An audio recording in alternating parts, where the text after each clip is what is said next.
ਜਿਹੜੀ ਜਨਾਨੀ ਕਰ ਲਿਆ ਆ ਇਹ ਤਾਂ ਪੈਰ ਦੇ ਥੱਲੇ ਦਬਾ ਕੇ ਰੱਖਣੀ ਹੈ। ਯਾਨੀ ਜੇ ਘਰੋਂ ਸੁਨੇਹਾ ਮਿਲਿਆ ਵੀ ਨੂੰਹ ਨਾਲੇ ਟਾਰਚਰ ਕਰਨਾ ਤਾਂ ਉਸੇ ਤਰ੍ਹਾਂ ਹੀ ਤੁਰੀ ਜਾਏਗਾ। ਮਰਦ ਵੱਲੋਂ ਔਰਤ ਤੇ ਜ਼ੁਲਮ ਹੋਏ ਉਹਦੇ ਵਿੱਚ ਵੀ ਔਰਤ ਨੂੰ ਹੀ ਅਸੀਂ ਕਸੂਰਵਾਰ ਠਹਿਰਾਉਂਦੇ ਹਾਂ, ਭਾਵੇਂ ਬਲਾਤਕਾਰ 8 ਵਰਿਆਂ ਦੀ ਬਾਲੜੀ ਦਾ ਹੀ ਕਿਉਂ ਨਾ ਹੋਇਆ ਹੋਵੇ। ਕਿਸੇ ਪਾਸਿਓਂ ਹਮਾਇਤ ਨਹੀਂ ਕਰ ਰਹੀ, ਗਲਤ ਕਰ ਰਹੀਆਂ ਨੇ, 100% ਗਲਤ ਹੈ। ਪਰ ਕੀ ਉਹ 15,000 ਨੇ ਕਿਸ ਤਰੀਕੇ ਦਿਨ ਕੱਟੇ, ਇੱਕ ਦਿਨ ਜਿੱਥੇ ਲੱਖਾਂ ਦੀ ਡਾਊਰੀ ਦਿੱਤੀ, ਘਰ-ਬਾਰ ਵਿਕ ਗਏ, ਕੁੱਚੜ ਨਿਆਣੇ ਲੈ ਕੇ ਰੁਲ ਰਹੀਆਂ ਨੇ, ਕਿ ਕਿਸੇ ਨੇ ਉਹਨਾਂ ਦੀ ਸਾਰ ਲਈ? ਇੰਨੀ ਵੱਡੀ ਇਨਫਰਟੀਲਿਟੀ ਕਲੀਨਿਕਸ ਦੇ ਵਿੱਚ ਤੁਹਾਨੂੰ ਲੱਗਦਾ ਖੰਘ ਜ਼ੁਕਾਮ ਦੀਆਂ ਗੋਲੀਆਂ ਮਿਲਦੀਆਂ ਨੇ? ਕੌਣ ਖੜਾ ਹੋ ਰਿਹਾ? ਆਫਟਰ ਆਲ ਉਹੀ ਜਾ ਰਹੇ ਨੇ ਜਿਹੜੇ ਮੇਲ ਇਨਫਰਟਾਈਲ ਨੇ। ਹੁੰਦੇ ਨੇ ਹਰ ਥਾਂ ਤੇ ਅਵੇਲੇਬਲ ਨੇ, ਉਹ ਚੂਜ਼ ਕਰਦੇ ਨੇ ਹਾਂਜੀ ਜਿਹੜੇ ਕੋਈ ਜ਼ਿਆਦਾ ਪੇ ਕਰ ਸਕਦੇ ਨੇ। ਬਈ ਤੁਸੀਂ ਕਿੱਦਾਂ ਦਾ ਚਾਹੀਦਾ? ਅਗਲੇ ਦੱਸਦੇ ਨੇ ਨੀਲੀਆਂ ਅੱਖਾਂ ਚਾਹੀਦੀਆਂ, ਇਸ ਤਰੀਕੇ ਦੇ ਵਾਲ ਹੋਣ, ਯਾਨੀ ਕੋਈ ਮੁੰਡਾ ਇਸ ਤਰੀਕੇ ਦਾ ਜੇ ਹੋਏ ਉਸ ਦੇ ਸਪਰਮਸ ਲਿਆਓਗੇ ਤਾਂ ਸਾਨੂੰ ਇੱਦਾਂ ਦਾ ਚਾਹੀਦਾ। ਕੌਣ ਜੇ ਜਿਹੜਾ ਕਹਿ ਸਕੇਗਾ ਕਿ ਹਾਂ ਜੀ ਮੈਂ ਵਾਕਈ ਉਸ ਬੰਦੇ ਦਾ ਦਿੱਤਾ? ਕੀ ਸਬੂਤ ਹੋਏਗਾ ਸਾਡੇ ਕੋਲ? ਉਹ ਤਾਂ ਹਰਿਆਣਾ ਜੰਮੇਗਾ ਤੇ ਫੇਰ ਹੀ ਪਤਾ ਲੱਗੇਗਾ ਕੀ ਹੋਇਆ ਜਾਂ ਕੀ ਨਹੀਂ ਹੋਇਆ। ਐਗ ਔਰਤ ਤੋਂ ਲਿਆ ਜਾ ਸਕਦਾ, ਸਪਰਮ ਮਰਦ ਤੋਂ ਲਿਆ ਜਾ ਸਕਦਾ। ਸੋ ਦੋਨੋਂ ਚੀਜ਼ਾਂ ਤੁਸੀਂ ਹੁਣ ਤਾਂ ਬੇਟੀਆਂ ਬਹੁਤ ਜਿਹੜੀਆਂ ਲੇਟ ਵਿਆਹ ਕਰਦੀਆਂ ਨੇ ਆਪਣੇ ਐਗਸ ਉਹ ਰਖਵਾ ਦਿੰਦੀਆਂ ਨੇ। ਇਹੋ ਜਿਹੇ ਹਨ ਬੈਂਕਸ ਜਿੱਥੇ ਉਹ ਪਰਮਾਨੈਂਟਲੀ ਉਹਨੂੰ ਫਰੀਜ਼ ਕੀਤਾ ਜਾਂਦਾ। ਕਿ ਮੈਂ ਜੇ ਫਰਜ਼ ਕਰੋ ਬੱਚਾ ਕਰਨਾ ਹੀ 40 ਸਾਲ 'ਤੇ ਹੈ ਤਾਂ ਫਿਰ ਉਹ ਆਪਣਾ ਐਗ ਆਪਣਾ ਉਹੀ ਯੂਜ਼ ਕਰਕੇ IVF ਕਰਾ ਕੇ ਬੱਚੇ ਕਰ ਰਹੇ ਨੇ। ਯਾਨੀ ਇੱਕ ਨੇ ਜਾਣਾ, ਫਰਜ਼ ਕਰੋ ਇੱਥੇ ਆਏ ਨੇ ਜੇ 10 ਨਿਆਣੇ ਜੰਮੇ, ਜਾਂ ਬਾਹਰ ਗਏ ਨੇ ਜਿਹੜਾ ਇੱਥੋਂ ਪ੍ਰਵਾਸ ਹੋ ਕੇ ਗਿਆ ਉਹਨੇ ਸਿਰਫ 2 ਹੀ ਜੰਮੇ। ਤੁਸੀਂ ਫਰਕ ਸਮਝ ਰਹੇ ਹੋ ਕਿ ਉਹ 10 ਨੇ ਅੱਗੋਂ ਜੇ ਫਰਜ਼ ਕਰੋ 20 ਜੰਮੇ ਤਾਂ ਉੱਧਰ ਬਾਹਰ ਗਏ ਨੇ 2 ਦੇ ਅੱਗੋਂ 4 ਜੰਮੇ ਜਾਂ 2 ਹੀ ਜੰਮੇ। ਤੁਹਾਨੂੰ ਸਮਝ ਆਉਂਦੀ ਹੈ ਕਿ ਕਿਹਦੀ ਗਿਣਤੀ ਵਧੇਗੀ? ਜਿਨ੍ਹਾਂ ਨੂੰ ਬਾਂਝ ਕਿਹਾ ਜਾ ਸਕਦਾ, ਜਿਹੜੀਆਂ ਵਾਰ-ਵਾਰ ਕਿਉਂਕਿ ਉਹ ਜੰਮਦੀਆਂ ਨੇ ਕੁੜੀਆਂ, ਅਬੋਰਸ਼ਨਸ ਕਰਾਈ ਜਾ ਰਹੇ ਨੇ ਤਾਂ ਹੌਲੀ ਹੌਲੀ ਫਿਰ ਉਹ ਬੱਚਾ ਜੰਮਣ ਯੋਗ ਨਹੀਂ ਰਹਿੰਦੀ, ਜਾਂ ਉਹਨਾਂ ਨੂੰ ਟੈਸਟੋਸਟੇਰੋਨ ਖਵਾ ਦਿੱਤੇ ਜਾਂਦੇ ਨੇ ਤੁਸੀਂ ਮੁੰਡਾ ਹੀ ਜੰਮੋ।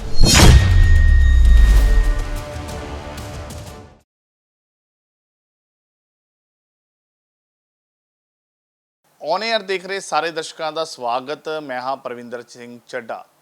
ਤਾਂ ਪੰਜਾਬ ਦੇ ਵਿੱਚ ਘਰੇਲੂ ਹਿੰਸਾ ਦੀ ਗੱਲ ਕਰੀਏ ਤਾਂ ਕਾਫੀ ਜਿਹੜੀਆਂ ਵਾਰਦਾਤਾਂ ਪੰਜਾਬ ਦੇ ਵਿੱਚ ਨਿਕਲ ਕੇ ਸਾਹਮਣੇ ਆਉਂਦੀਆਂ ਨੇ।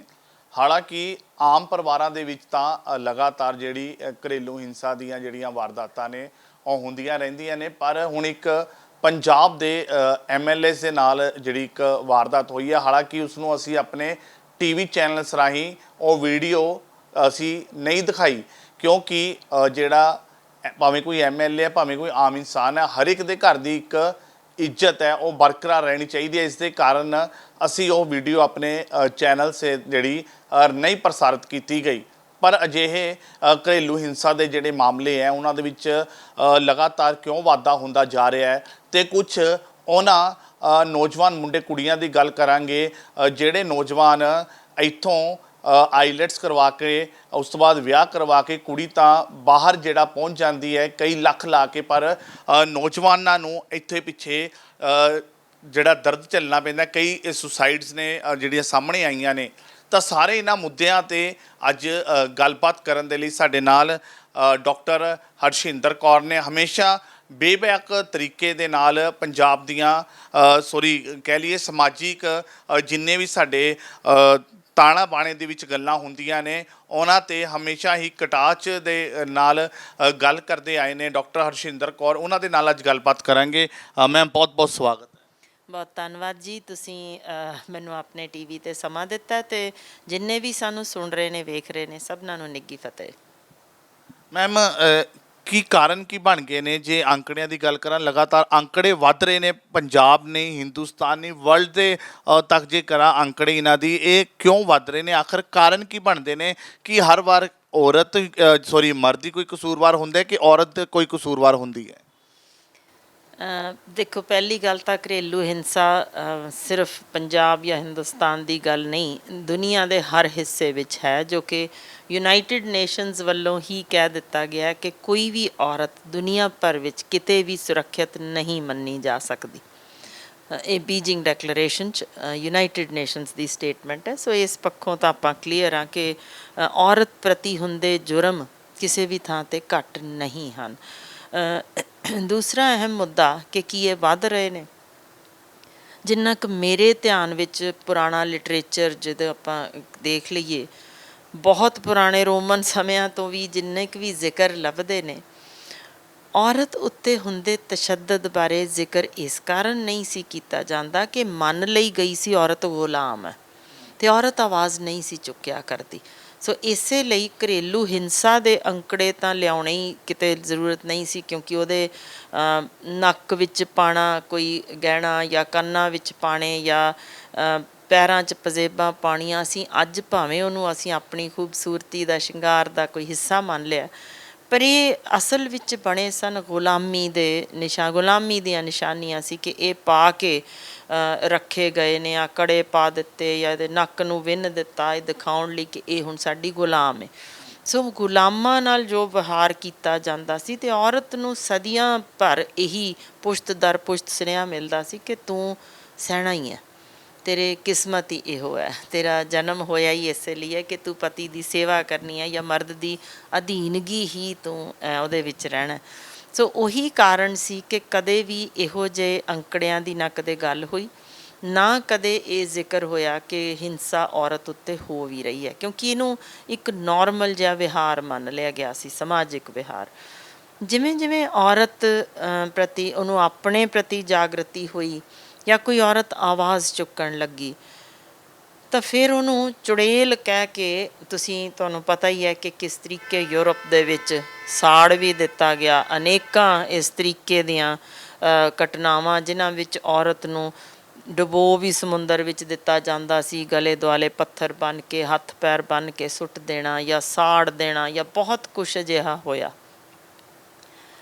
ਫਿਰ ਹੌਲੀ ਹੌਲੀ ਜਿਸ ਸਮਾਜ ਵਿੱਚ ਹੀ, ਜਦੋਂ ਮਰਦ ਪ੍ਰਧਾਨ ਸਮਾਜ ਵਿੱਚ ਹੀ ਜਦੋਂ ਔਰਤ ਪ੍ਰਤੀ ਕੋਈ ਪੋਜ਼ੀਟਿਵ ਸੋਚ ਨਾਲ ਕਿਸੇ ਮਰਦ ਵੱਲੋਂ ਆਵਾਜ਼ ਚੁੱਕੀ ਗਈ ਕਿ ਨਹੀਂ ਭਾਈ, ਇਹ ਜ਼ੁਲਮ ਹੈ, ਇਹਨੂੰ ਨਾ ਕਰੋ, ਭਾਵੇਂ ਉਹ ਕਿਸੇ ਗੁਰੂ ਵੱਲੋਂ, ਪੀਰ ਪੈਗੰਬਰ ਕਿਸੇ ਵੱਲੋਂ ਹੀ ਗੱਲ ਸ਼ੁਰੂ ਹੋਈ, ਤਾਂ ਇੱਕ ਤਬਦੀਲੀ ਦਿਸਣ ਨੂੰ ਮਿਲੀ, ਜਿੱਥੇ ਔਰਤ ਤਾਂ ਆਲਰੇਡੀ ਤਰਲੋ ਮੱਛੀ ਹੋਈ ਪਈ ਸੀ ਕਿ ਹਾਂ ਮੈਂ ਆਪਣੇ ਹੱਕਾਂ ਲਈ ਲੜਨਾ, ਪਰ ਜਦੋਂ ਇੱਕ ਆਵਾਜ਼ ਮਰਦਾਂ ਵੱਲੋਂ ਜਾਂ ਪੁਰਸ਼ ਪ੍ਰਧਾਨ ਸਮਾਜ ਵਿੱਚੋਂ ਹੋਈ ਸ਼ੁਰੂ, ਤਾਂ ਫਿਰ ਔਰਤ ਨੂੰ ਆਪਣੀ ਅੰਦਰਲੀ ਤਾਕਤ ਦੀ ਉਹਨੂੰ ਮਹਿਸੂਸ ਵੀ ਹੋਈ ਅਤੇ ਉਹ ਸਾਹਮਣੇ ਵੀ ਨਿੱਤਰ ਕੇ ਆਈ। ਸੋ ਨਤੀਜਾ ਇਹ ਹੋਇਆ ਕਿ ਔਰਤ ਨੇ ਆਪਣੇ ਪ੍ਰਤੀ ਹੁੰਦੇ ਜ਼ੁਲਮਾਂ ਲਈ ਆਵਾਜ਼ ਵੀ ਚੁੱਕਣੀ ਸ਼ੁਰੂ ਕੀਤੀ, ਜਿਨ੍ਹਾਂ ਵਿੱਚ ਬਹੁਤ ਰੀਸੈਂਟ ਮੀ ਟੂ, ਕਿ ਹਾਂ ਸਿਰਫ ਇੱਕ ਉਹੀ ਨਹੀਂ, ਸਰੀਰਕ ਸ਼ੋਸ਼ਣ ਵੀ ਹੱਦ ਦਰਜੇ ਦਾ ਹੋ ਰਿਹਾ ਅਤੇ ਹਰ ਪੱਧਰ 'ਤੇ ਹੋ ਰਿਹਾ। ਸੋ ਔਰਤ ਨੇ ਇਹ ਇੱਕ ਤੁਸੀਂ ਕਹਿ ਸਕਦੇ ਹੋ ਕਿ ਬਿਲਕੁਲ ਨਵੇਕਲੀ ਚੀਜ਼, ਜਿੱਥੇ ਔਰਤ ਨੂੰ ਬਿਲਕੁਲ ਚੁੱਪ ਰਹਿਣ ਦਾ ਸੁਨੇਹਾ ਸੀ, ਸਮਾਜ ਉਹਨੂੰ ਬੋਲਣ ਨੂੰ ਇਜਾਜ਼ਤ ਹੀ ਨਹੀਂ ਸੀ ਦਿੰਦਾ, ਕਸੂਰਵਾਰ ਵੀ ਹਮੇਸ਼ਾ ਔਰਤ ਠਹਿਰਾਈ ਜਾਂਦੀ ਸੀ। ਸੋ ਸਰੀਰਕ ਸ਼ੋਸ਼ਣ ਦੇ ਪ੍ਰਤੀ ਜਦੋਂ ਔਰਤ ਨੇ ਹੁਣ ਇਹ ਖੁੱਲ੍ਹ ਕੇ ਕਹਿਣਾ ਸ਼ੁਰੂ ਕੀਤਾ ਕਿ ਹਾਂ ਮੇਰਾ ਸਰੀਰ ਵੀ ਨੋਚਿਆ ਗਿਆ, ਮੈਨੂੰ ਵੀ ਵਰਤਿਆ ਗਿਆ ਅਤੇ ਉਹ ਗਲਤ ਸੀ, ਅਤੇ ਮੈਂ ਅੱਜ ਆਵਾਜ਼ ਚੁੱਕਦੀ ਹਾਂ ਕਿ ਹਾਂ ਇਹ ਗਲਤ ਹੈ, ਤਾਂ ਉਹ ਇੱਕ ਵੱਖ ਕਿਸਮ ਦਾ ਹੁਣ ਸਾਹਮਣੇ ਨਜ਼ਰੀਆ ਆਇਆ, ਜਿਹਦੇ ਵਿੱਚ ਹੁਣ ਦੇ ਦਿਨ ਜੇ ਤੁਸੀਂ ਦੇਖ ਸਕਦੇ ਹੋ ਅੰਕੜਿਆਂ ਦਾ ਢੇਰ ਲੱਗਿਆ ਪਿਆ, ਫਲਾਣੇ ਥਾਂ 'ਤੇ ਇੰਨੀ, ਫਲਾਣੇ ਥਾਂ 'ਤੇ ਇੰਨੀ। ਮੈਂ ਆਪ ਗਵਾਹ ਓਨਟਾਰੀਓ ਦੇ ਵਿੱਚ ਸਾਂ, ਮੈਂ ਜਦੋਂ ਕੈਨੇਡਾ 'ਚ ਉੱਥੇ ਪਾਰਲੀਮੈਂਟ ਵਿੱਚ ਮੈਨੂੰ ਉਹਨਾਂ ਦੇ ਗੱਲ ਕਰਨ ਨੂੰ ਮੌਕਾ ਮਿਲਿਆ, ਇੱਕ ਮੰਤਰੀ ਸੀ, ਔਰਤ ਮੰਤਰੀ ਉਹਨਾਂ ਦੀ, ਜਦੋਂ ਮੈਨੂੰ ਪਤਾ ਲੱਗਿਆ ਕਿ ਉਹ ਵੀ ਘਰੇਲੂ ਹਿੰਸਾ ਦਾ ਸ਼ਿਕਾਰ ਹੋਈ ਹੈ, ਤਾਂ ਤੁਸੀਂ ਸਮਝ ਸਕਦੇ ਹੋ ਮੇਰੇ ਲਈ ਤਾਂ ਕੁਛ ਵੱਖਰੀ ਮਿਸਾਲ ਸੀ ਕਿ ਜਿੱਥੇ ਵਿਕਸਿਤ ਮੁਲਕਾਂ ਦੀ ਇੱਕ ਮੰਤਰੀ ਹੁੰਦਿਆਂ ਹੋਇਆਂ ਜੋ ਘਰੇਲੂ ਹਿੰਸਾ ਦਾ ਸ਼ਿਕਾਰ ਹੈ ਅਤੇ ਚੁੱਪ ਵੀ ਸੀ। ਕਾਰਨ ਉਸ ਦੱਸਿਆ ਕਿ ਮੈਨੂੰ ਕਮਜ਼ੋਰ ਮੰਨਿਆ ਜਾਏਗਾ ਜਾਂ ਮੇਰੇ ਤੋਂ ਇਹ ਪਦਵੀ ਨਾ ਖੁੱਸ ਜਾਏ, ਸੋ ਮੈਂ ਚੁੱਪ ਰਹਿਣਾ ਪਸੰਦ ਕਰਦੀ ਹਾਂ। ਇਸ ਤਰ੍ਹਾਂ ਦੇ ਵੀ ਹੁੰਦਾ ਹੈ ਵੀ ਜਿਹੜੀ ਘਰੇਲੂ ਹਿੰਸਾ ਦੇ ਵਿੱਚ ਕਈ ਵਾਰ ਜਿਸ ਤਰ੍ਹਾਂ ਤੁਸੀਂ ਕਹਿ ਰਹੇ ਹੋ ਔਰਤਾਂ ਚੁੱਪ ਹੋ ਜਾਂਦੀਆਂ ਨੇ, ਵੀ ਅਜਿਹੇ ਮਾਮਲੇ ਵੀ ਜਿਹੜੇ ਆਉਂਦੇ ਨੇ ਇਹ ਬਹੁਤ ਜ਼ਿਆਦਾ ਹੁੰਦੇ ਨੇ। ਇਹ ਆਖਰ ਹੁੰਦਾ ਕਿਉਂ, ਇਹ ਅਜਿਹੇ ਦੇ ਵਿੱਚ ਚੁੱਪ ਕਿਉਂ ਵਰਤਣੀ ਪੈ ਜਾਂਦੀ ਹੈ? ਦੇਖੋ, ਜਦੋਂ ਕੋਈ ਵੱਡੇ ਅਹੁਦੇ ਤੇ ਔਰਤ ਹੋ ਜਾਏ ਉਹਦੇ ਤੇ ਕੁਝ ਵੱਖ ਕਿਸਮ ਦੀ ਜ਼ਿੰਮੇਵਾਰੀ ਹੁੰਦੀ ਹੈ। ਬਤੌਰ ਇੱਕ ਡਾਕਟਰ ਦੱਸ ਦਿੰਨੀ ਆ ਕਿ ਜਦੋਂ ਇੱਕ ਅਹੁਦੇ ਤੇ ਔਰਤ ਹੋਏ, ਉਹਨੂੰ ਆਪਣੇ ਆਪ ਨੂੰ ਮੇਨਟੇਨ ਕਰਨਾ, ਸਮਾਜ ਵਿੱਚ ਇਹ ਦਿਖਾਉਣਾ ਕਿ ਮੈਂ ਮਰਦਾਂ ਤੋਂ ਘੱਟ ਨਹੀਂ ਹਾਂ, ਮੇਰੀ ਓਨੀ ਕੀ ਵਕਤ ਹੋਣੀ ਚਾਹੀਦੀ ਹੈ ਜਿਹੜੀ ਸਾਰਿਆਂ ਦੀ ਹੈ। ਸੋ ਉਹਦਾ ਕੁਝ ਸੁਭਾਅ ਵੀ ਅੱਖੜ ਤੇ ਕੁਝ ਮਤਲਬ ਦੂਸਰੇ ਤੇ ਜਿਵੇਂ ਦਬਾਅ ਪਾਉਣ ਵਾਲਾ ਬਣ ਜਾਂਦਾ। ਸੋ ਇੱਕ ਤਰੀਕੇ ਮਰਦਾਨਾ ਕੱਪੜਿਆਂ ਵਿੱਚ ਜਾਂ ਉਸ ਤਰੀਕੇ ਦੇ ਉਹਦਾ ਆਧਾਰ ਹੀ ਬਣਾ ਲੈਂਦੀ ਹੈ ਆਪਣਾ, ਕਿ ਮੈਂ ਉਸੇ ਤਰ੍ਹਾਂ ਹੀ ਆਪਣੇ ਆਪ ਨੂੰ ਇੱਕ ਸੌਖਾ ਸ਼ਿਕਾਰ ਨਹੀਂ ਦਿਖਾਉਣਾ, ਮੈਂ ਦਿਖਾਉਣਾ ਮੈਂ ਤਾਕਤਵਰ ਹਾਂ, ਮੈਂ ਉਸੇ ਤਰ੍ਹਾਂ ਹੀ ਹਾਂ। ਸੋ ਉਹਦੇ ਬਿਹੇਵੀਅਰ 'ਚ ਤਬਦੀਲੀ ਆਉਣੀ ਨਾਰਮਲ ਜਿਹੀ ਹੁੰਦੀ ਹੈ। ਸੋ ਉਸ ਬਿਹੇਵੀਅਰ ਵਿੱਚ ਇੱਕ ਫੈਮਿਲੀ ਜਦੋਂ ਅਸੀਂ ਦੇਖਦੇ ਹਾਂ, ਉਸ 'ਚ ਇੱਕ ਕਲੈਸ਼ ਹੋਣਾ, ਈਗੋ ਕਲੈਸ਼, ਉਹ ਆਮ ਜਿਹੀ ਗੱਲ ਹੈ ਕਿ ਤੂੰ ਉੱਚਾ ਜਾਂ ਮੈਂ ਉੱਚਾ। ਦੇਖੋ, ਇੱਕ ਸਮਾਂ ਸੀ, ਜਿਵੇਂ ਮੈਂ ਦੱਸਿਆ, ਕਿ ਇੱਕ ਪਾਸਾ ਬਿਲਕੁਲ ਨੋਨ ਐਗਜ਼ਿਸਟੈਂਟ ਸੀ ਕਿ ਔਰਤ ਨੇ ਸਹਿਣਾ ਹੀ ਹੈ। ਹੁਣ ਜਦੋਂ ਔਰਤ ਕਹਿੰਦੀ ਹੈ ਮੈਂ ਨਹੀਂ ਸਹਿਣਾ, ਤੇ ਅਸੀਂ ਕਹਿੰਦੇ ਹਾਂ ਜੀ ਬਰਬਾਦੀ ਵੱਲ ਜਾ ਰਿਹਾ ਜੀ, ਘਰ ਟੁੱਟ ਰਹੇ ਨੇ, ਕਿਉਂਕਿ ਔਰਤ ਨੇ ਆਵਾਜ਼ ਚੁੱਕੀ। ਇਸ ਚੀਜ਼ ਵਿੱਚ ਮੈਨੂੰ ਲੱਗਦਾ ਹੈ ਕਿ ਜਿਵੇਂ ਪਹਿਲਾਂ ਵੀ ਠੀਕ ਨਹੀਂ ਸੀ, ਹੁਣ ਵੀ ਠੀਕ ਨਹੀਂ। ਆਪਾਂ ਜੇ ਇੱਕ ਦੂਜੇ ਨਾਲ ਘਰ ਦੇ ਅੰਦਰ ਰੇਸ ਨਾ ਵਿੱਢੀਏ, ਬਰਾਬਰ ਦੀ ਜੇ ਇੱਕ ਦੂਜੇ ਨੂੰ ਗਿਣਦੇ ਹੋਈਏ, ਬਰਾਬਰ ਦੀ ਇੱਕ ਦੂਜੇ ਨੂੰ ਥਾਂ ਦਿੰਦੇ ਹੋਈਏ ਕਿ ਸਿਰਫ ਤੂੰ ਮੇਰੇ ਹੀ ਹੁਕਮ ਨਾ ਸੁਣ, ਤੇਰੀ ਵੀ ਆਜ਼ਾਦੀ ਹੈ ਜਾਂ ਤੇਰੀ ਵੀ ਉਨੀ ਇੱਜ਼ਤ ਹੋਣੀ ਚਾਹੀਦੀ ਹੈ ਉਸ ਘਰ ਵਿੱਚ ਜਿੰਨੀ ਮੇਰੀ ਜਾਂ ਮੇਰੇ ਆਲੇ ਦੁਆਲੇ ਦਾ ਜੋ ਮੇਰਾ ਪ੍ਰਭਾਵ ਹੈ। ਸੋ ਜਦੋਂ ਅਸੀਂ ਇੱਕ ਦੂਜੇ ਨੂੰ ਬਰਾਬਰ ਦੀ ਇੱਜ਼ਤ ਦਿੰਦੇ ਹੋਈਏ, ਬਰਾਬਰ ਦਾ ਸਮਾਂ ਦਿੰਦੇ ਹੋਈਏ, ਅਤੇ ਆਪੋ ਆਪਣੀ ਜ਼ਿੰਦਗੀ ਵੱਖ ਵੀ ਤੋਰਦੇ ਹੋਈਏ, ਫਿਰ ਉਹਦੇ ਵਿੱਚ ਝਗੜਿਆਂ ਦੀ ਜਿਹੜੀ ਗੁੰਜਾਇਸ਼ ਘੱਟ ਹੁੰਦੀ ਜੇ। ਤੁਸੀਂ ਕਹਿ ਰਹੇ ਹੋ ਵੀ ਬਰਾਬਰੀ ਦਾ ਅਧਿਕਾਰ ਦਿੱਤਾ ਜਾਵੇ, ਹਾਲਾਂਕਿ ਗੁਰੂ ਨਾਨਕ ਦੇਵ ਜੀ ਦਾ ਵੀ ਫਲਸਫਾ ਸੀਗਾ ਵੀ ਹਰ ਇੱਕ ਨੂੰ ਬਰਾਬਰੀ ਦਾ ਅਧਿਕਾਰ ਦਿੱਤਾ ਗਿਆ ਸੀਗਾ, ਔਰਤਾਂ ਨੂੰ ਖਾਸ ਤੌਰ 'ਤੇ ਉਦੋਂ ਬਰਾਬਰੀ ਦਾ ਅਧਿਕਾਰ ਦਿੱਤਾ ਗਿਆ। ਪਰ ਜਿਹੜੇ ਇੱਕ ਹੋਰ ਮੈਂ ਮੁੱਦੇ 'ਤੇ ਆ ਜਾਂਦਾ ਦੂਸਰੇ 'ਤੇ, ਜਿਹੜੀ ਇਸ ਸਮੇਂ ਕਈ ਤੁਸੀਂ ਵੀਡੀਓਜ਼ ਦੇਖੀਆਂ ਹੋਣੀਆਂ, ਕਈ ਜਿਹੜੇ ਵਿਆਹ ਹੋ ਰਹੇ ਨੇ, ਆਈਲੈਟਸ ਕੁੜੀਆਂ ਕਰ ਲੈਂਦੀਆਂ ਨੇ, ਕੁੜੀਆਂ ਵਧੀਆ ਬੈਂਡ ਲੈ ਕੇ ਆਉਂਦੀਆਂ ਨੇ ਆਈਲੈਟਸ ਦੇ ਵਿੱਚ, ਉਸ ਤੋਂ ਬਾਅਦ ਵਿਆਹ ਹੋ ਜਾਂਦਾ ਹੈ। ਹਾਲਾਂਕਿ ਕੋਈ ਵੀ ਕੰਟਰੀ 'ਚ ਕੁੜੀ ਪਹੁੰਚੇ, ਕੈਨੇਡਾ, ਆਸਟ੍ਰੇਲੀਆ, ਕਿੰਨੇ ਕੇਸਿਸ ਆਪਾਂ ਡੇਲੀ ਆਪਣੇ ਦੇਖ ਰਹੇ ਹਾਂ। ਡੇਲੀ ਕੋਈ ਨਾ ਕੋਈ ਜਿਹੜਾ ਮੁੰਡਿਆਂ ਦਾ ਆਉਂਦਾ ਕਿ ਅਸੀਂ ਪੈਸੇ ਲਗਾਏ ਸੀਗੇ, ਉੱਥੇ ਉਹ ਚਲੇ ਗਏ, ਉਸ ਤੋਂ ਬਾਅਦ ਉਹ ਕੁੜੀ ਜਾ ਕੇ ਉੱਥੇ ਮੁੱਕਰ ਗਈ। ਇੱਥੇ ਮੁੰਡਾ, ਕਈ ਮੁੰਡੇ ਇੱਥੇ 2-3 ਕੇਸ ਐਸੇ ਹੋਏ ਕਿ ਮੁੰਡੇ ਸੁਸਾਈਡ ਤੱਕ ਕਰ ਗਏ। ਦੇਖੋ, ਸਾਡੇ ਕੋਲ ਪਹਿਲਾਂ ਕੁਝ ਹੀ ਸਮਾਂ ਪਹਿਲਾਂ ਸੀ ਕਿ 15,000 ਤੋਂ ਵੱਧ ਔਰਤਾਂ ਜਿਹੜੀਆਂ NRIs ਨੇ ਵਿਆਹੀਆਂ, ਅਤੇ ਉਹ ਛੱਡ ਗਏ, ਕੁੱਛੜ ਨਿਆਣੇ ਛੱਡ ਕੇ, ਅਤੇ ਇੱਥੇ ਹੀ ਉਹ ਜਿਸ ਤਰੀਕੇ ਧੱਕੇ ਖਾ ਰਹੀਆਂ ਨੇ, ਅੱਜ ਤੱਕ ਉਹਨਾਂ ਨੂੰ ਨਿਆਂ ਨਹੀਂ ਮਿਲਿਆ। ਪਰ ਇਹ ਸਮਾਜ ਕੁਛ ਅਜਿਹਾ ਹੈ ਕਿ ਔਰਤ ਵੱਲੋਂ ਕੀਤੇ ਜੁਰਮ ਨੂੰ ਕੁਝ ਜ਼ਿਆਦਾ ਹਵਾ ਦੇ ਦਿੰਦਾ। ਜਦੋਂ ਮਰਦ ਵੱਲੋਂ ਔਰਤ 'ਤੇ ਜ਼ੁਲਮ ਹੋਏ, ਉਹਦੇ ਵਿੱਚ ਵੀ ਔਰਤ ਨੂੰ ਹੀ ਅਸੀਂ ਕਸੂਰਵਾਰ ਠਹਿਰਾਉਂਦੇ ਹਾਂ, ਭਾਵੇਂ ਬਲਾਤਕਾਰ 8 ਵਰ੍ਹਿਆਂ ਦੀ ਬਾਲੜੀ ਦਾ ਹੀ ਕਿਉਂ ਨਾ ਹੋਇਆ ਹੋਵੇ। ਸੋ ਉਹੀ ਗੱਲ ਇਹਦੇ 'ਚ, ਮੈਂ ਨਾ ਉਸ ਪੱਧਰ ਨੂੰ ਕਿਸੇ ਤਰੀਕੇ ਉਹਦੀ ਹਮਾਇਤ ਕਰ ਰਹੀ ਹਾਂ, ਨਾ ਦੂਜੇ ਪਾਸੇ ਦੀ। ਕਹਿਣ ਦਾ ਭਾਵ ਇਹ ਹੈ ਕਿ ਅਸੀਂ ਉਹ 15,000 ਲਈ, ਖਿਮਾ ਕਰਿਓ, ਕਿੰਨਾ ਕੁ ਮੀਡੀਆ ਨੇ ਉਜਾਗਰ ਕੀਤਾ। ਜਾਂ ਅੱਜ ਮੈਂ ਤੁਹਾਡੇ ਰਾਹੀਂ ਪੁੱਛਣਾ ਚਾਹੁੰਦੀ ਹਾਂ ਸਾਰੇ ਉਸੇ ਸਮਾਜ ਨੂੰ ਜਿਹੜਾ ਔਰਤਾਂ 'ਤੇ ਇਹ ਕਹਿ ਰਿਹਾ ਕਿ ਕੁੜੀਆਂ ਜਾ ਕੇ ਭੱਜ ਗਈਆਂ, ਬਿਲਕੁਲ ਮੈਂ ਉਹਨੂੰ ਕਿਸੇ ਪਾਸਿਓਂ ਹਮਾਇਤ ਨਹੀਂ ਕਰ ਰਹੀ, ਗਲਤ ਕਰ ਰਹੀਆਂ ਨੇ, 100% ਗਲਤ ਹੈ। ਪਰ ਕੀ ਉਹ 15,000 ਨੇ ਕਿਸ ਤਰੀਕੇ ਦਿਨ ਕੱਟੇ, ਇੱਕ ਦਿਨ ਜਿੱਥੇ ਲੱਖਾਂ ਦੀ ਡਾਊਰੀ ਦਿੱਤੀ, ਘਰ-ਬਾਰ ਵਿਕ ਗਏ, ਕੁੱਚੜ ਨਿਆਣੇ ਲੈ ਕੇ ਰੁਲ ਰਹੀਆਂ ਨੇ, ਕਿ ਕਿਸੇ ਨੇ ਉਹਨਾਂ ਦੀ ਸਾਰ ਲਈ ਜਾਂ ਫੋਲੋਅਪ ਕੀਤਾ ਵੀ ਉਹ ਇੰਨੇ ਸਾਲਾਂ ਬਾਅਦ ਅੱਜ ਕਿੱਥੇ ਨੇ, ਕਿੰਨੀਆਂ ਖੁਦਕੁਸ਼ੀ ਕਰ ਗਈਆਂ, ਮਰ ਖੱਪ ਗਈਆਂ, ਕਿਸ ਹਾਲ ਵਿੱਚ ਨੇ, ਡਿਪਰੈਸ਼ਨ 'ਚ ਨੇ, ਕੀ ਹਾਲ ਜੇ ਕਿਸੇ ਨੇ ਨਹੀਂ ਪੁੱਛਿਆ। ਪਰ ਇੱਕ ਵੀ ਕੇਸ ਜੇ ਉਲਟ ਪਾਸੇ ਹੋ ਜਾਂਦਾ, ਉਹਨੂੰ ਇੰਨਾ ਜ਼ਿਆਦਾ ਉਜਾਗਰ ਕੀਤਾ ਜਾਂਦਾ ਜਿਵੇਂ ਇੱਕ ਬਹਾਨਾ ਲੱਭ ਲਿਆ ਹੁੰਦਾ ਕਿ ਔਰਤ ਆਪਣੇ ਹੱਕ ਮੰਗ ਰਹੀ ਹੈ, ਅਤੇ ਇਹਨੂੰ ਹੁਣ ਖ਼ਤਮ ਕਰੋ, ਇਹਨੂੰ ਦਬਾਓ, ਇਹਨੂੰ ਬਹੁਤ ਜ਼ਿਆਦਾ ਉਛਾਲੋ। ਮੈਂ ਫਿਰ ਕਹਿ ਰਹੀ ਹਾਂ, ਬਿਲਕੁਲ ਗਲਤ ਕਰ ਰਹੀਆਂ ਨੇ ਜਿਹੜੀਆਂ ਇਸ ਤਰੀਕੇ ਜਾ ਰਹੀਆਂ ਨੇ ਕਿ ਤੁਸੀਂ ਆਪਣਾ ਕੋਈ ਕਿਰਦਾਰ ਹੋਣਾ ਚਾਹੀਦਾ। ਪਰ ਇਹ ਦੋਨੋਂ ਤਰਫਾ ਜੇ ਬਰਾਬਰ ਦੀ ਬੈਲੈਂਸਡ ਓਪੀਨੀਅਨ ਦਈਏ ਫਿਰ ਤਾਂ ਠੀਕ ਹੈ। ਪਰ ਇੱਕ ਤਰਫਾ ਉਗਾੜਨਾ ਠੀਕ ਨਹੀਂ ਹੋਏਗਾ। ਤੇ ਦੂਜੀ ਗੱਲ ਕਿ ਇਹੋ ਜਿਹੇ ਚੀਜ਼ ਵਰਤਾਰਾ ਜਿੱਥੇ ਅਸੀਂ ਕਹਿ ਰਹੇ ਹਾਂ ਕਿ ਇੱਕ ਮਰਦ ਨੇ ਵੀ ਵਰਤਿਆ ਸੁੱਟ ਦਿੱਤਾ ਜਾਂ ਇੱਕ ਔਰਤ ਨੇ ਵਰਤਿਆ ਤੇ ਸੁੱਟ ਦਿੱਤਾ, ਇਹਦਾ ਮਤਲਬ ਹੈ ਕਿ ਕਿਤੇ ਨਾ ਕਿਤੇ ਉਹਨੂੰ ਬੈਕ ਸਪੋਰਟ ਤਾਂ ਹੋਏਗੀ। ਯਾਨੀ ਜੇ ਬੇਟੀ ਵੱਲੋਂ ਕੀਤਾ ਗਿਆ ਤਾਂ ਮਤਲਬ ਸਪਸ਼ਟ ਹੈ ਕਿ ਉਹਨੇ ਆਪਣੇ ਪਿੱਛੋਂ ਖਾਨਦਾਨ ਵੱਲੋਂ ਕੁਝ ਨਾ ਕੁਝ ਤਾਂ ਉਹਨੂੰ ਹੋਇਆ ਮਿਲਿਆ ਵੀ ਭਾਈ ਅਸੀਂ ਸਪੋਰਟ ਤੇ ਬੈਠੇ ਹਾਂ, ਤੂੰ ਜੋ ਮਰਜ਼ੀ ਕਰ, ਅਸੀਂ ਹੈਗੇ ਹਾਂ, ਪਰਵਾਹ ਨਾ ਕਰ। ਬਿਲਕੁਲ ਤੁਹਾਡੀ ਗੱਲ ਕੱਟ ਰਹੇ, ਤੁਹਾਨੂੰ ਲੱਗਦਾ ਵੀ ਜਦੋਂ ਜਿਸ ਤਰ੍ਹਾਂ ਤੁਸੀਂ ਕਹਿ ਰਹੇ ਵੀ ਬੇਟੀ ਵੱਲੋਂ ਹੈ, ਤਾਂ ਲੱਗਦਾ ਵੀ ਪਿੱਛੇ ਇਸ ਤਰ੍ਹਾਂ ਸਪੋਰਟਸ ਹੁੰਦੀਆਂ ਨੇ, ਜਾਂ ਪਿੱਛੋਂ ਜਿਵੇਂ ਆਪਾਂ ਪੰਜਾਬੀ 'ਚ ਕਹਿ ਲਈਏ ਕਈ ਵਾਰ ਕਹਿੰਦੇ ਨੇ ਕੰਨ ਭਰੇ ਜਾਂਦੇ ਨੇ, ਇਸ ਤਰ੍ਹਾਂ ਦਾ ਕੁਝ ਹੁੰਦਾ ਹੈ ਵੈਸੇ? ਬਿਲਕੁਲ, ਮੈਂ ਗਿਣਦੀ ਹਾਂ ਕਿ ਬਹੁਤ ਵੱਡਾ ਰੋਲ ਮਾਪਿਆਂ ਦਾ। ਜੇ ਫਰਜ਼ ਕਰੋ ਸਲਾਹ ਹੀ ਇਹ ਦੇ ਕੇ ਗਈ ਹੈ, ਮਾਂ ਨੇ ਕਿਹਾ ਭਾਈ ਪੁੱਤਰਾ ਇਹ ਜਿਹੜੀ ਜਨਾਨੀ ਕਰ ਲਿਆਇਆ ਇਹ ਤਾਂ ਪੈਰ ਦੇ ਥੱਲੇ ਦਬਾ ਕੇ ਰੱਖਣੀ ਹੈ, ਯਾਨੀ ਜੇ ਘਰੋਂ ਸੁਨੇਹਾ ਮਿਲਿਆ ਵੀ ਨੂੰਹ ਨਾਲੇ ਟਾਰਚਰ ਕਰਨਾ ਤਾਂ ਉਸੇ ਤਰ੍ਹਾਂ ਹੀ ਤੁਰੀ ਜਾਏਗਾ। ਜਾਂ ਕੁੜੀ ਨੂੰ ਸਲਾਹ ਦੇ ਕੇ ਦਿੱਤਾ ਭਈ ਇੱਕ ਵੀ ਹਰਫ ਬੋਲਿਆ ਦੱਸੀ, ਅਸੀਂ ਭੰਨ ਸੁੱਟਾਂਗੇ ਜਾਂ ਤੈਨੂੰ ਲਿਆਵਾਂਗੇ, ਦੇਖਦੇ ਹਾਂ ਕਿਵੇਂ ਟਿਕਦੇ ਹਾਂ, ਸਾਡੀ ਪਹੁੰਚ ਬੜੀ ਹੈ। ਦੋਨੋਂ ਪਾਸਿਓਂ ਦੋ ਰਾਹ ਹੁੰਦੇ ਨੇ। ਦੇਖੋ ਜਦੋਂ ਟੱਬਰ ਵਸਾਉਣਾ ਜੇ, ਪਹਿਲੀ ਚੀਜ਼ ਭਈ ਭਾਂਡੇ ਤਾਂ ਜਦੋਂ ਦੋ ਹੋਣ ਖੜਕਦੇ ਨੇ, ਉੱਚੀ ਨੀਵੀਂ ਗੱਲ ਹੋ ਜਾਂਦੀ ਹੈ। ਬੱਚੇ ਤੋੜਨਾ ਬਹੁਤ ਸੌਖਾ ਹੈ, ਮਿੰਟ ਲੱਗਦਾ, ਵਸਾ ਕੇ ਵਿਖਾਏ ਤਾਂ ਮੰਨੀਏ, ਇਹ ਵੀ ਸਲਾਹ ਹੋ ਸਕਦੀ ਹੈ। ਜਾਂ ਦੂਜੀ ਮੈਂ ਪਹਿਲਾਂ ਹੀ ਦੱਸ ਚੁੱਕੀ ਹਾਂ ਕਿ ਉਸ ਤਰੀਕੇ ਦਾ। ਸੋ ਇਹ ਤਾਂ ਸਾਡੇ ਹੀ ਹੱਥ ਹੈ ਕਿ ਅਸੀਂ ਸਮਾਜ ਕਿਸ ਤਰੀਕੇ ਦਾ ਬਣਾਉਣਾ ਚਾਹੁੰਦੇ ਹਾਂ। ਤੋੜ ਫੋੜ ਵਾਲਾ, ਇੱਕ ਦੂਜੇ ਪ੍ਰਤੀ ਗੁੱਸੇ ਦਾ ਵਤੀਰਾ, ਜੋ ਕਿ ਆਲਰੇਡੀ ਇੰਨਾ ਸਾਡਾ ਸਮਾਜ ਅੱਜ ਕੰਮਕਾਰਾਂ ਵਿੱਚ ਉਲਝਿਆ, ਗੁੱਸੇ ਦੇ ਵਿੱਚ ਅਸੀਂ ਇਸ ਕਦਰ ਭਰੇ ਪਏ ਹਾਂ ਕਿ ਇੱਕ ਵੀ ਨਿੱਕੀ ਤੋਂ ਨਿੱਕੀ ਚੀਜ਼ ਵੀ ਅਸੀਂ ਜਰਦੇ ਨਹੀਂ। ਸੋ ਉਹਦੇ ਵਿੱਚ ਜੇ ਵਿਆਹ ਵਰਗਾ ਜਿਹੜਾ ਰਿਸ਼ਤਾ ਜੇ, ਉਹ ਤਾਂ ਹੁੰਦਾ ਹੀ ਮਾਨਸਿਕ। ਆਪਾਂ ਗਲਤ ਸੋਚਦੇ ਹਾਂ ਕਿ ਕੋਈ ਸਰੀਰਕ ਰਿਸ਼ਤੇ ਨਾਲ ਜੁੜਿਆ ਹੁੰਦਾ। ਇਹ ਮਾਨਸਿਕ ਰਿਸ਼ਤਾ ਹੈ ਜਿੱਥੇ ਤੁਸੀਂ ਇੱਕ ਦੂਜੇ ਨਾਲ ਆਪਣੀਆਂ ਦਿਲ ਦੀਆਂ ਗੱਲਾਂ ਫਰੋਲ ਸਕਦੇ ਹੋ। ਕੋਈ ਅਜਿਹਾ ਜਿੱਥੇ ਬਾਹਰੋਂ ਤੰਗ ਹੋ ਕੇ ਔਖੇ ਹੋ ਕੇ ਆਓ, ਸੁਖਾਲਾ ਜਿਹਾ ਥਾਂ ਪਾਲ ਦਿਓ ਕਿ ਮੈਂ ਇੱਥੇ ਸਹਿਜ ਹੋ ਸਕਦਾ, ਮੈਂ ਖੁਸ਼ ਹੋ ਸਕਦਾ, ਮੈਂ ਬੱਚੇ ਨੂੰ ਪਿਆਰ ਕਰ ਸਕਦਾ, ਜਾਂ ਇਹ ਮੇਰਾ ਘਰ ਹੈ। ਇਸ ਤਰੀਕੇ ਦੀ ਸੋਚ ਨਾਲ ਤਾਂ ਆਪਾਂ ਨੋਰਮਲ ਰਹਿ ਸਕਦੇ ਹਾਂ। ਵਰਨਾ ਤੁਸੀਂ ਦੇਖ ਰਹੇ ਹੋ ਕੋਈ 28 ਵਰਿਆਂ 'ਚ ਤੁਰ ਗਿਆ, ਕੋਈ 40 ਵਰਿਆਂ 'ਚ ਤੁਰ ਗਿਆ ਹਾਰਟ ਅਟੈਕਸ ਨਾਲ।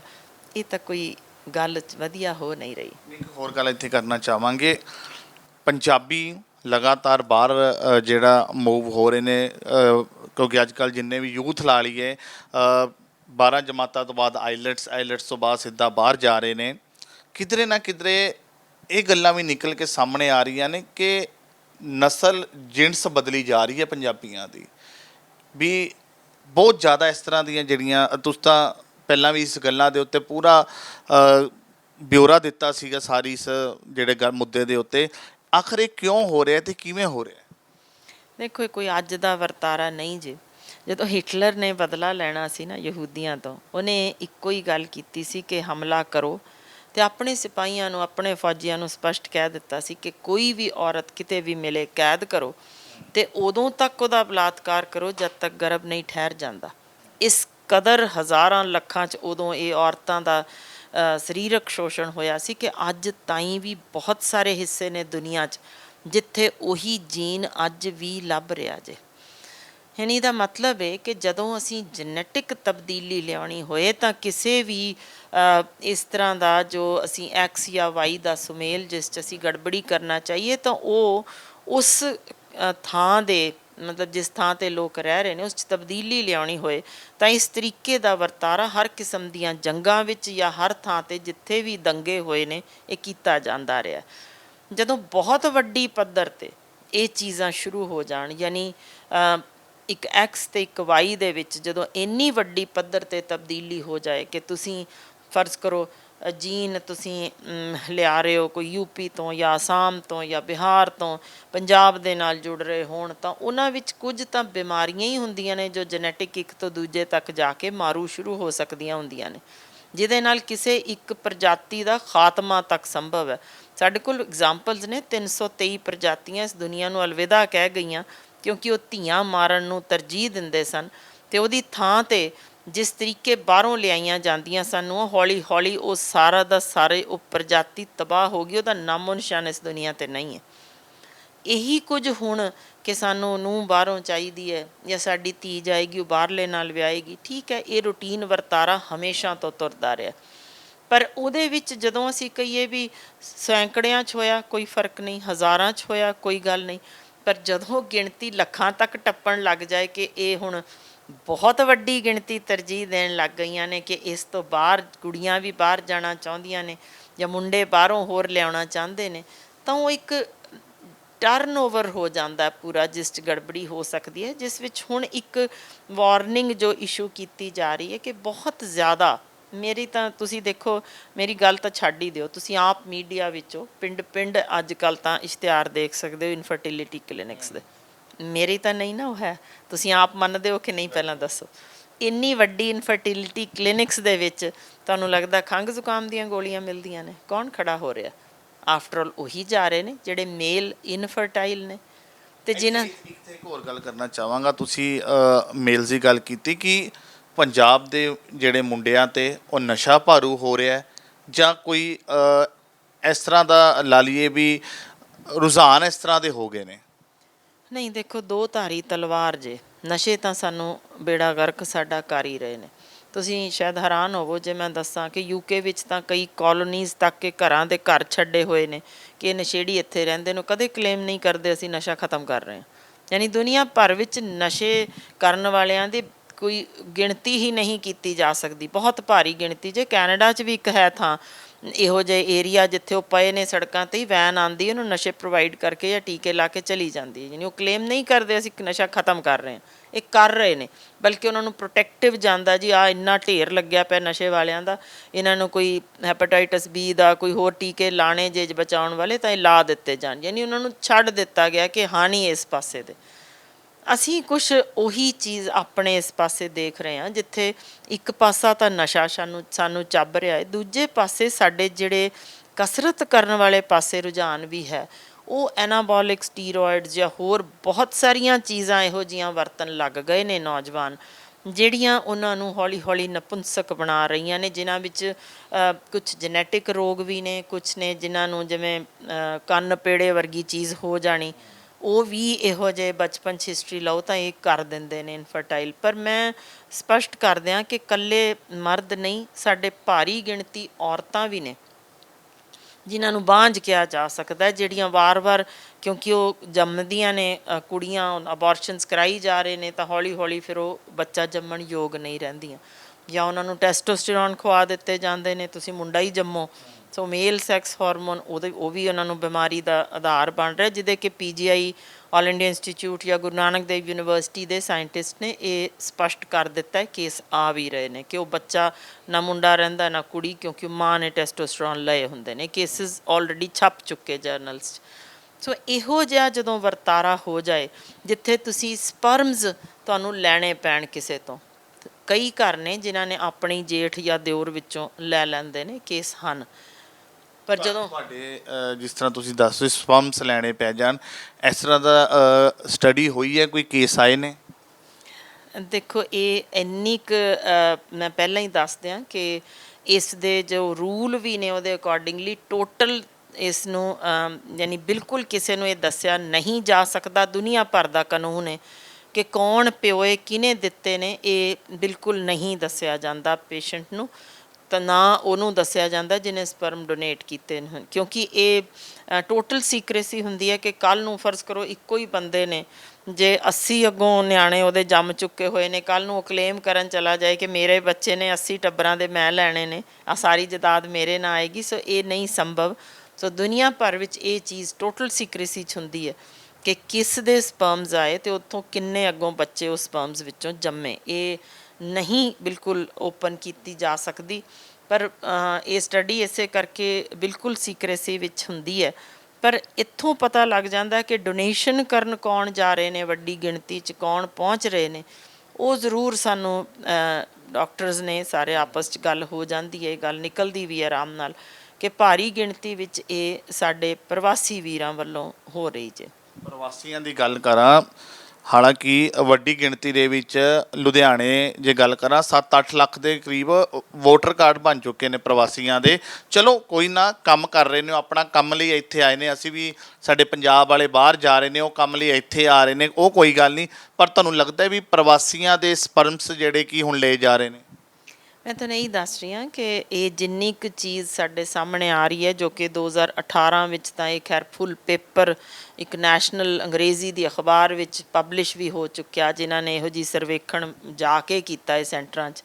ਸੋ ਇਹ ਬਿਲਕੁਲ ਪ੍ਰਵਾਸੀ ਵੀਰਾਂ ਵੱਲੋਂ ਬੜਾ ਇਸ ਚੀਜ਼ ਨੂੰ ਖੁੱਲ੍ਹ ਕੇ ਦਾਨ ਦਿੱਤਾ ਜਾਂਦਾ, ਕਿਉਂਕਿ ਉਹ ਕਈ ਵਾਰ ਤਾਂ 2-2 ਹਜ਼ਾਰ ਪਰ ਡੋਨੇਸ਼ਨ ਲੈ ਲੈਂਦੇ ਨੇ। ਸੋ ਹਫਤੇ 'ਚ 2 ਵਾਰ ਕੀਤੀ 4,000, ਤੁਸੀਂ ਸਮਝ ਸਕਦੇ ਹੋ ਵੀ ਮਹੀਨੇ 'ਚ ਬਿਨਾਂ ਕੰਮ ਕੀਤੇ ਵੀ ਉਹਨਾਂ ਨੂੰ ਬਹੁਤ ਇਸ ਤਰੀਕੇ ਕਮਾਈ ਹੋ ਸਕਦੀ ਹੈ।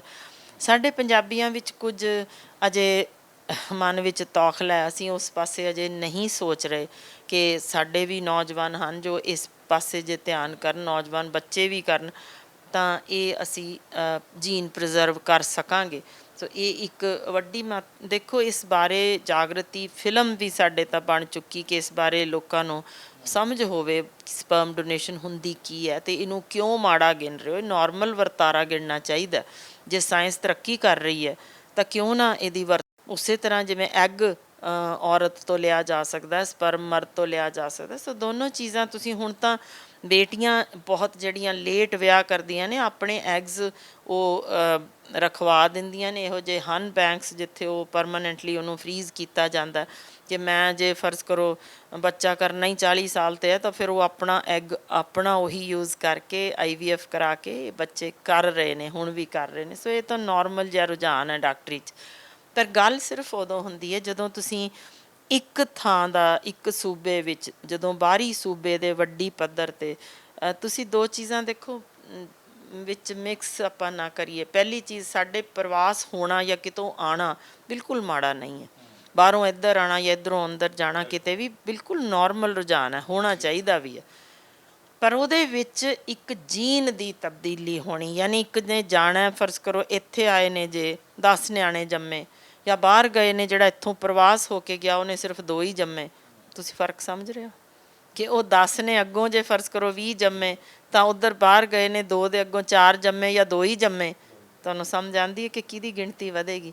ਫਿਰ ਉਹਦੇ ਵਿੱਚ ਜਦੋਂ ਜੈਨੇਟਿਕ ਚੇਂਜ ਵੀ ਹੋ ਜਾਏ, ਯਾਨੀ ਜਿਹੜੇ ਡੋਨੇਸ਼ਨ ਵੀ ਪ੍ਰਵਾਸੀਆਂ ਦੀ ਹੋਵੇ, ਤਾਂ ਫਿਰ ਇੰਨੀ ਕੁ ਗੱਲ ਸਮਝ ਆਉਂਦੀ ਹੈ ਕਿ ਕਿੰਨੇ ਕੁ ਨੇ, ਚਲੋ ਉਂਗਲਾਂ 'ਤੇ ਗਿਣਿਓ ਕਿ ਸਾਡੇ ਪ੍ਰਵਾਸ ਕਰਨ ਵਾਲੇ ਜਿਹੜੇ ਪੰਜਾਬੀ ਜਾਂ ਭਾਰਤ ਦੇ ਵਿੱਚੋਂ ਜਿਹੜੇ ਬਹੁਤੇ ਬਾਹਰ ਗਏ ਨੇ, ਕਿ ਕਿਸੇ ਦੇ ਹਣ 10-10 12-12 ਨਿਆਣੇ ਕੋਈ ਜੰਮ ਰਿਹਾ ਹੋਵੇ।